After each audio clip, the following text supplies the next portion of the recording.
Notre objectif sur la Transat Café l'Or, c'est d'essayer de la gagner forcément. Et on reste pour l'instant sur 2 courses de podium, une victoire sur la dernière. Forcément, on ne peut pas arriver en se disant on serait content d'un top 5.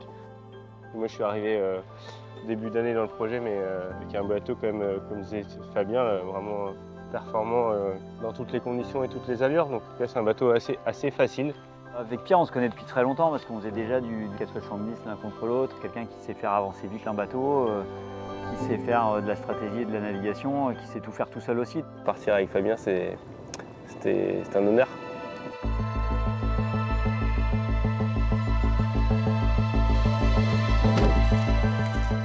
Parce que ça part, pas de problème avec ça. Donc on a eu un avenant ce matin qui juste canalise un peu la flotte en sortie de manche. On va quand même prendre des conditions musclées.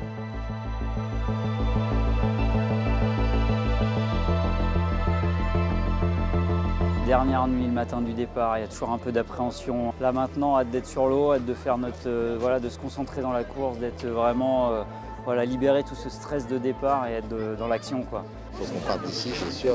Oui, après, on verra bien. Si on va à la Corogne, j'en sais rien.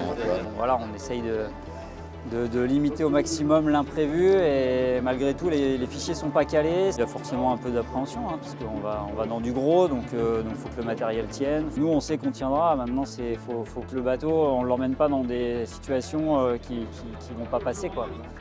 On a juste un passage un peu compliqué d'une dizaine d'heures au nord de Cherbourg, à partir du moment où on va passer le Cotentin. Ça va être vraiment l'endroit un peu où il va vraiment avoir fort en vent. Bon, ouais, c'est les conditions engagées, c'est des conditions que j'aime bien, donc voilà. Et pour moi, mon départ, c'est un départ prudent. C'est un départ où tu sors de là, où la flotte se disperse et tu n'as rien cassé et tu es encore à 100%. Et le départ, c'est pas forcément sortir en tête. En fait, si on coupe la ligne trop tôt, on prend 4 heures de pénalité. Donc la route va être très très longue derrière. Et c'est pas au départ que ça se jouera.